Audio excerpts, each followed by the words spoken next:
Hi guys, it's Emily from Novel Novels and welcome to today's video. This is my May book haul and it's a big one, hence the title. It's massive. I say massive, I think I've had bigger than this. 32 books to talk about today. I was gifted 7, only 2 of those were tandem projects, and then I bought kind of 25 books. Now, as you would have seen, probably from my gratitude journal or whatever other videos you've watched that I've put up recently, I've had May was a real month where I experienced quite a few chronic pain flares. We were doing the Spoonies readathon, which was absolutely amazing. Still can't thank you all enough for that. But it was a very emotional month, reading books for Spoonies, which was fantastic, and it was really good to kind of get the awareness out there. But I found that it did make me feel quite emotional, and when I'm emotional, I buy books. And obviously at the end of April, early May, I kind of went book buying with Gemma, who was previously Read a Book Gem, and we went on a big book buying thing. Went to charity shops. I bought quite a few books in that charity shop. I can't remember exactly how many, but she also bought me one main book and then some other books from the charity shops as like a belated birthday present. And I'll do exactly the same for her when it's her birthday. We kind of do it that way, so we don't buy each other birthdays on our birthdays, but we buy close to that and then we do it sort of spoil each other that way. That way we can kind of pick each other's books. So we did that, and yeah, and I've also had, obviously I work at a charity shop, and I think we've done a few Amazon and a few Waterstones. Waterstones has been very dangerous for me, but I've decided that like I'm gonna do Amazon less, because apparently the way Amazon works or something, there is something to do with them. They're a bit controversial. But also with Waterstones, there is an advantage of my Waterstones Plus card that I get points. And I kind of got some points, and I kind of bought some books with my points. So I'm going to start buying books from Waterstones a bit more. They are slightly more expensive, but the big but is that I get points to get a free book at the end of it. So I'm now going to do it that way. That's just a future thing. But I have got 32 books to talk about, and I don't want it to be very long. What I will say is with these books that I'm showing you, if you want to know more, let me know in the comments down below. And obviously I will talk about them more in wrap-ups and TBRs and other videos like that.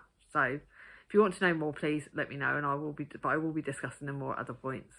So first of all, I'll do my gifted books, and I won't talk too long about each book.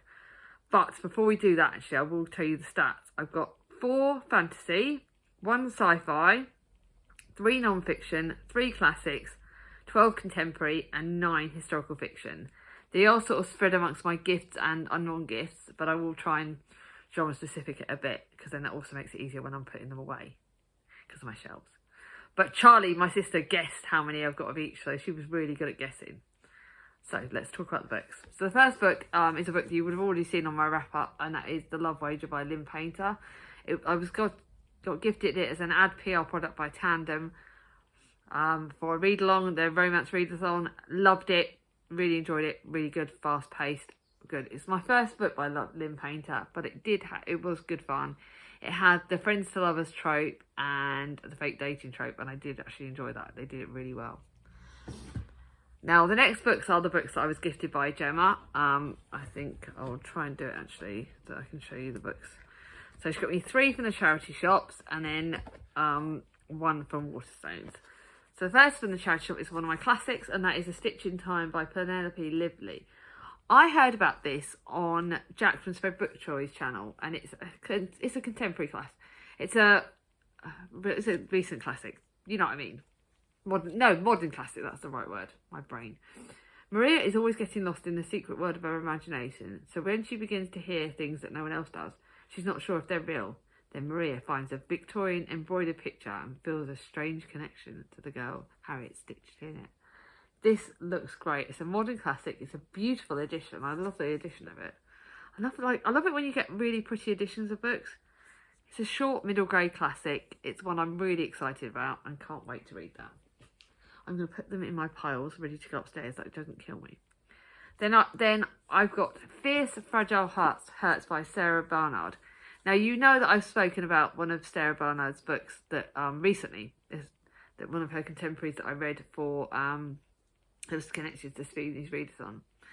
And this, last year I read A Beautiful Broken Thing, I think That's the prequel to it. When you've taken the sticker off, it's made it hard. And this is apparently a sequel to that.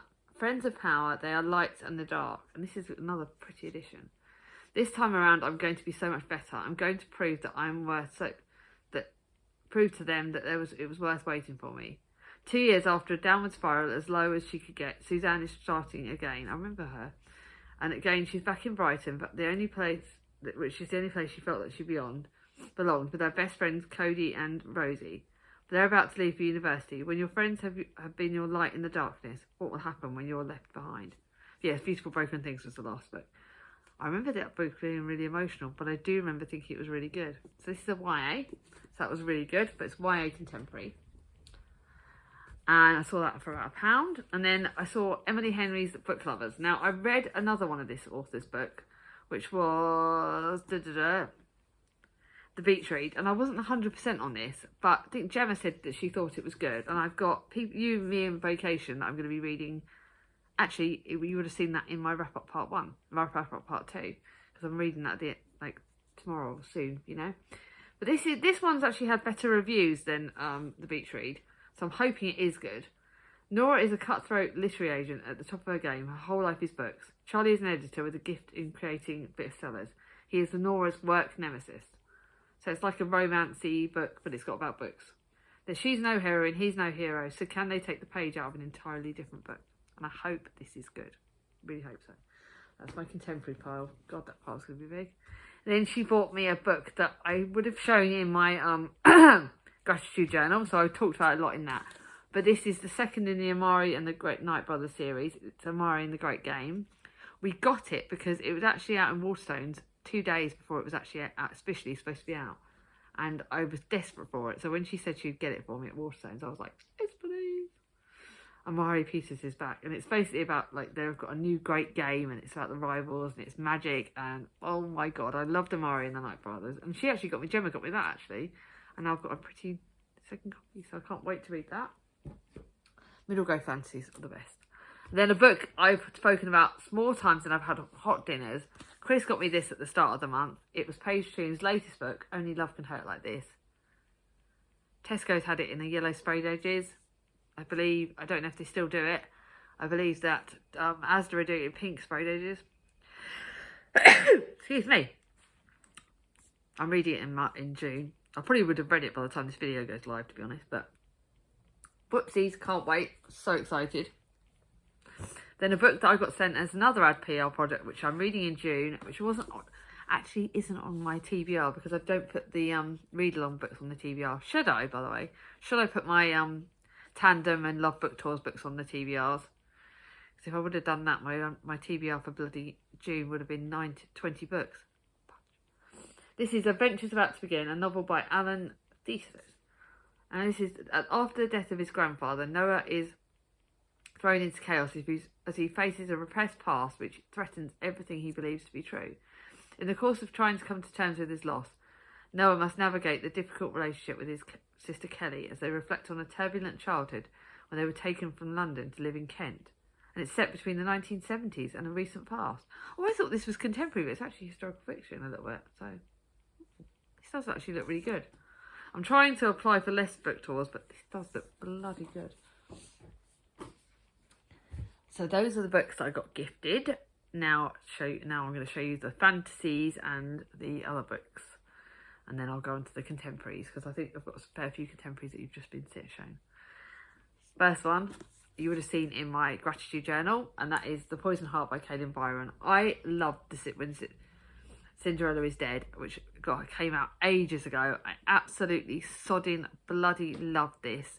Loved Cinderella is Dead, and I'm hoping I love The Poison Heart. I nearly bought it full price, and this is like fantasy. It's YA fantasy. It's got Bree Sister's got a gift. She can grow an apple tree from a heartbeat, and it's ancestors won't there for ancestry and poisonous plants and dark legacies.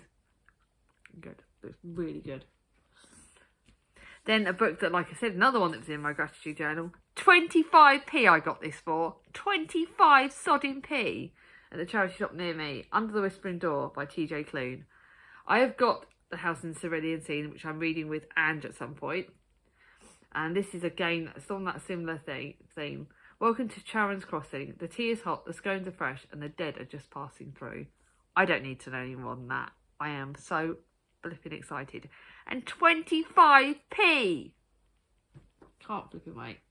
I've got that with my YA, but apparently it's adult. I don't know where to put it. Then I got the third in the series of, you know, I loved A Long Way to a Small Angry Planet. I didn't realise this is the third, but I thought I'm going to pick up the whole series and keep it. So obviously I don't want to know too much, but this is From the Ground We Stand, From Our Ships We Live, by the Stars We Hope. And this has got Tessa and Ashby, which I remember from the other series, from the first book. It's got Kip, who's a young apprentice. Don't recognise him. Don't recognise Kip or Sawyer, a lonely lost newcomer. So we've got characters from the first book and new characters. So can't flipping wait. Then I've got a couple of non-fiction, and no, 3 non-fiction to show you. So the first one is a Tom Cox book, which is apparently kind of sort of a third in the series, but I hope it's not third. This was only 20p, and Tom Cox is a book that Alice from Alice's Giant Bookshelf loves. Meet the bear, the cat who carries the weight of his world on his furry shoulders, like a wise old owl. Can you tell me why I'm a cat? Like many intellectuals, the bear would live a life of quiet solitude. And then you've got other cats like Ralph, a handsome tabby, Shickley, a mouthy hooligan, and Roscoe. And then there's Tom writing with his usual wit and charm. I'm hoping this is good. Non-fiction, excited by it. And then another one that non-fiction, I got in the same sort of haul. I got this from my charity shop at Baz Books. And this is about Mary Berlin, the great infamous whore. I think I'm actually going to put this on my Tudor shelf, actually. Sister to Mary Boleyn and seduced by two queen. Anne Boleyn. I really wanted to read more about Mary Boleyn. We've just done the Tudor along, so I'm not bloody reading it this quickly. But I actually found that I was really interested in Mary Boleyn. I've read a book on her by Philippa Gregory and the other Boleyn girl. I found that one was really fascinating. So I want to read more about Mary Boleyn. She was actually the sister I found myself more interested by. And so this is a non-fiction book by her. It's got pictures. I don't know how quickly I'll rush to it, but like I said, I want to read more about Mary Boleyn. So this will be perfect. So that's actually going on my Tudor shelf. That shelf. Then I recently obviously read Stoneblind by Natalie Haynes, and then I saw her non-fiction book, Pandora's Jar, for about £1 or so in the charity shops in Wokingham. Women in the Greek myths, and this is about all the women in it. So there's lots of different myths.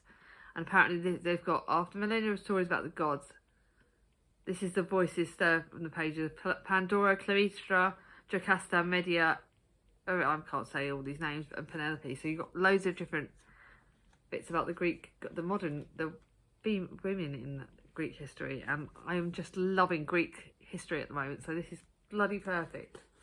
Really can't wait to read that. I don't see that lasting on my shelf very long. Then I've got another 2 classics. These are both Agatha Christie's books, and look at the flipping editions. I am only collecting, I really want one of those Agatha Christie books. I love Poirot.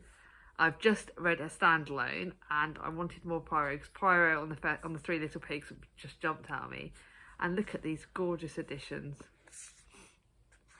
And that was A Sad Cypress, which apparently is good, and then we've got Hickory Dickory Dock, which is also very good. Alice liked them. I'm going to have to link Alice's channel because I talk about her so much in this bloody video. And then I don't really want to know too much, but this one's about a secretary. Hickory Dickory Dock's about a secretary and a missing simple letter. And this is a beautiful young Eleanor Carlyle stood at the dock as accused of the murder of Mary Gerard, her rival in love. So we've got Sad Cypress and Hickory Dickory Dock. 2 classics, but ones that I'm super, super, super excited about. Actually, I'll put that on that bell. Then I got another fantasy. I got this one recently. This is my most recent purchase. Unbirthday by... This is one of the Liz Brayshaw. This is one of those villains books, the retellings. And this is a retelling of Alice in Wonderland, which I do enjoy. And it's about the Queen of Hearts is in this, and the Mad Hatter and the Caterpillar. And I can't wait to read it. I need to read more of my fantasies. I really do. Oh, God. Right, that's that pile. I think I might have to move those across. Just so all my books are going to flee. Right. So those are those books. Now we've got the contemporaries and the historical fiction, and I'm managing to make this video not too ridiculous long, which is good. So the first was my Amazon purchase. I was a bit naughty. That was when I was a bit tiddly. I went and did a drunken purchase after a lovely meal out of Chris. I got People Person by Candice Carty-Williams. I loved Queenie, and this has been told this is quite good. It's had mixed reviews as to whether this is a thriller or a contemporary, but I'm putting it on the contemporary shelf, and okay, look how stunning it is. I know my sister Charlie from Charlie Book Reads liked it, so I'm hoping I will. If you could choose your family, you wouldn't choose the Penningtons. And it's about like 1, 2, 3, 4, 5 half siblings who don't have much in common apart from abandonment issues. Then when a catastrophic event forces them to reconnect with each other, and with Cyril Pennington, the absent father they really knew, things start to get complicated fast. Can't bloody wait. And this isn't a long book either. It looks really good. It was quite cheap on Amazon, so I was like, that was my drunken Amazon order. Should never be left near my phone or charity shops when I'm tiddly. It's not flipping safe. So God help me on holiday. Then I bought a new release.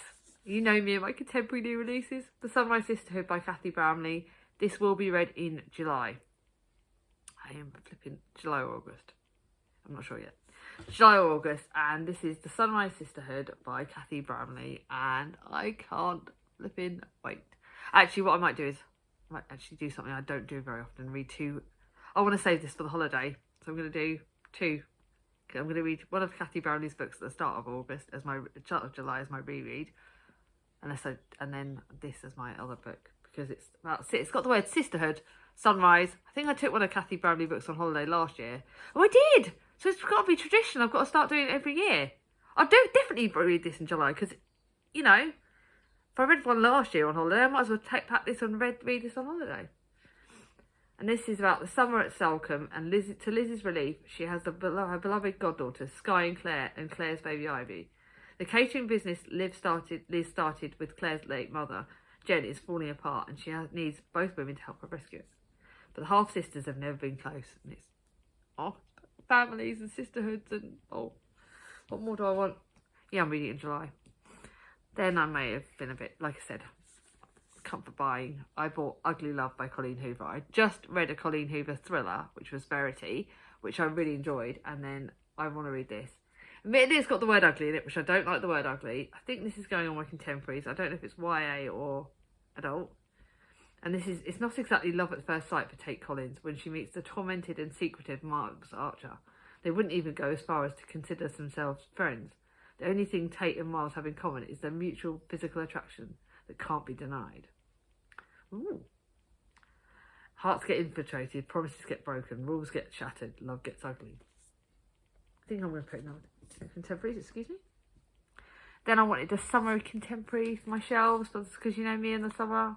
Escape to the French farmhouse. It's got France, which is somewhere I would love to go to. Farmhouse, love that. Yellow. Got this quite cheap at my charity shop. It's about like a couple that moved to the beautiful village of Provence for a fresh start after years of infertility struggles. But after 6 weeks of their arrival, the removal van, as Dell watches the van leave for England, she suddenly realises that what will make her happier in the new life in France without Ollie. Ooh, this could be interesting. And then one of my subscribers, I can't remember who, recommended me to try an Amanda Prowse book. So I have. I picked this up on one of the charity shops in Wokingham. This is A Little Love by Emma. Everyone needs a little love in their life, and it's like one of these women, Prue is not what she seems. She's done shameful things to get where she is today, and she'll do anything to protect the secrets of her past, especially now she's fallen in love for the first time. This could be interesting. I do listen to you guys' recommendations. Then we've got a Millie Johnson, again, a very summer book. I got this for cheap in Wokingham. Sunshine Over Wildflower Cottage. I've read another Millie Johnson books, and they're quite good, cosy, summery contemporaries. And this is about all new beginnings, old secrets, and a place to call home. It's about a cottage, and yeah. The escape to the Wildflower Cottage this summer for love, laughter, and friendship. So this is going to get read in the summer, but I probably might save it for end of summer. Just had a thing to say my Waterstones just had a text to say one of the books I've ordered from Waterstones has arrived. So sneaky peek, you're going to be seeing another book, a AJ Pierce book on my next TBR because it's just arrived and I'm going to get it after payday. Then last but not least on my contemporaries, we've got The Girls by Bella Osborne. I loved The Library by Bella Osborne, and I can't remember if Jack from Spedbrook Joy said she didn't like the Girls by Bella Osborne, or if this is one she did like. But I love The Library because I got that, and I wanted to read this. This is about a reunion of the ages. In the 1970s, the girls were best friends, sharing a flat and good time. Sarah, the famous diva actor, Val, the uptight solicitor, Jackie, the wild child, and Pauline, the introverted, quirky introvert. Now they're in their twilight years, and Zara suggests they live with her to support each other through old age. Ooh, I think this looks good. This looks like a very me book. Then, now these are my historical fiction books. These are chunkier, as in they're bigger, but I got less, obviously. And I have 9 books, and I've got to try and get this done in at least 5 minutes. So, this is the third in the Bella Ellis series, Diabolical Bones. You guys knew I bought the third in the series last month, and so this was a start of the month purchase when my flow was bad, and I went, Chris, can I go and order myself a book to cheer me up? And he said yes. So this is another Bronte mystery series. I loved the first book in this series, and that was absolutely Ellis. And that was, oh god, I can't even see what it's called. The Vanished Bride. I bloody loved it, so I wanted the second, I got the third. These might be read sort of October-ish time. And this is set in 1845, and Howard is in the grip of a freezing winter. And you've got the Bronte sisters, who are rather losing interest in detecting until they hear a shocking discovery. The bones of a child have been found interned in the walls of a local house. And they get into it. It's mystery, and it's Bronte's, it's Victorian. Yes! Well, what do I want? Then I got this one, I tried to listen to an audiobook and I didn't like, but it's an Elizabeth McNeil book, The Doll Factory. This had good reviews. I know Katie from Books and Things has liked it. And this is set in London in 1850. So is that Victorian? I'm not sure. And it's kind of like the whole fantasy stuff. And it's on the crowded street, the doll maker Iris Whittle meets the artist Louis Frost. Louis is a pre-Raphaelite painter who yearns to have his work displayed at the local Royal Academy, and declares for Iris to be his model. And then something happens, and as Iris' world expands, Silas's obsession grows, and it's only a matter of time before they meet again. All dark and looks good though. And then a book that I did speak about in my gratitude journal, I will be linking my gratitude journal down below, is Homegoing by Yaganassi. Everyone's heard about this. It was all over BookTube a couple of years ago. 2 very different sisters with very different destinies, multi-generational, spans over a long time. Effie and Essia, bloody brilliant. Can't wait to read it. Then I got, this is a book that I think Nikki from Red Dot Reads, she spoke about this book bloody loads of times, Kate Quinn. She spoke about Kate Quinn's books loads of times, and this is The Rose Code by Kate Quinn. And this is again, this is set in 1940 in the Bletchley Park and in 1947 in London. And this is war, and then at the end of the war, after the war, and this is about 3 different women who work at Bletchley Park. A debutante, Elsa, London and Mab, and the shy local girl Beth, and they are recruited at Bletchley Park. And then 7 years later, on the eve of the royal wedding between Princess Elizabeth and Prince Philip, one of them is facing a terrible fate, yet their friendship has been torn apart by secrets and betrayal. Can they reunite a terrifying race against the clock? Cracks the final code. This looks bloody exciting. Then I bought another Rachel Hoare book. I can't say her name. This is historical fiction. 2 worlds torn apart by wars and secrets will love and hope reunite them. I love this author's work, so to find them quite cheaply at the charity shop is good. And this is actually a new release. I think it was actually only brought out last year, or this year actually. Last year. And I got it for £1. Not bad, eh? And then, with her husband missing in action and their house in London bombed, Maddie and her 2 young daughters take refuge in Knighton, a beautiful house in Norfolk where Maddie's husband Philip spent the summers of his childhood. And then it's exciting, moonlit night, looks gorgeous. Definitely having that. Then a book that this was a bit of an impulse purchase with my points at Waterstones, but I remember nearly getting this when it was out in hardback, and it's called The Embroidered book. And it looks gorgeous, and it was buy one get one half price at Waterstones, and it had my Waterstones points, and it's basically set in 1768 Prince Charlotte, the daughter of the Habsburg Empress, arrives in Naples to marry a man she's never met. Her sister Marie Antoinette is sent to the mirrored corridors of Versailles. Alone but not powerless as children, they discovered a book of spells with dark and unpredictable consequences. Oh, love it! Looks so bloody gorgeous. That's going on a different shelf, that's why. I'm going to save that one, actually.